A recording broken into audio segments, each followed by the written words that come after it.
I'm Barb Walsh. I'm with the Sauk County Health Department, and today I'm here to do Measles 101. So what is measles?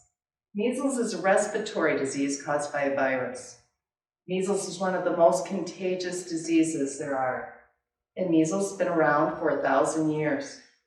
Millions of people worldwide get measles each year, and thousands die from this disease. In the year 2000, measles was declared eliminated in the United States, and what that means is there was no continuous transmission of the disease for 12 months. This was due, thankfully, in part to a great vaccination program to reduce and control measles in the Americas region. Measles symptoms. So measles symptoms generally start 7 to 14 days after infected. And the symptoms typically start with a high fever.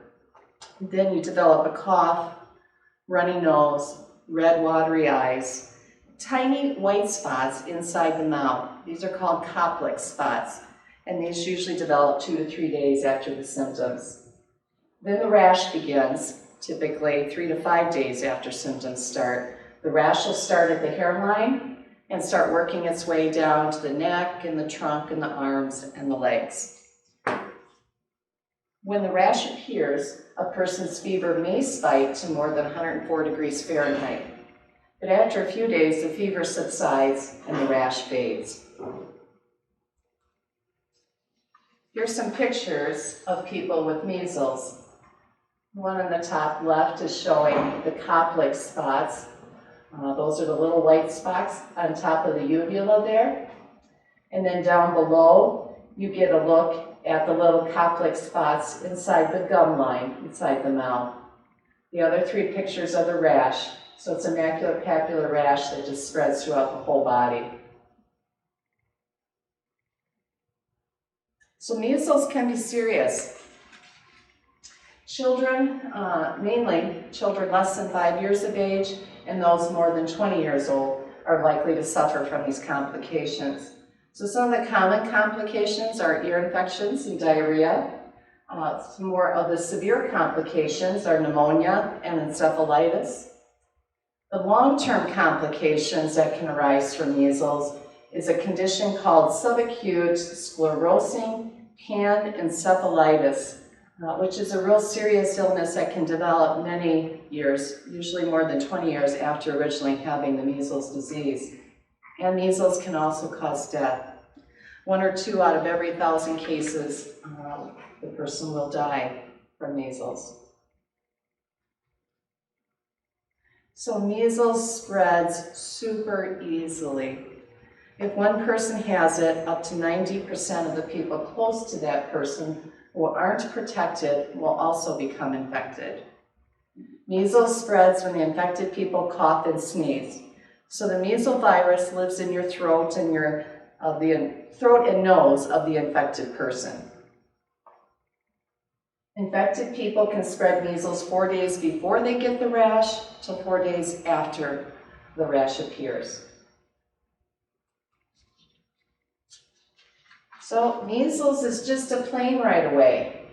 It's still very common in many other countries. In fact, in this country, in the last year, we've had more than, almost 1,200 to date, so more than 1,000 cases in the United States already this year, up to this year, including last year.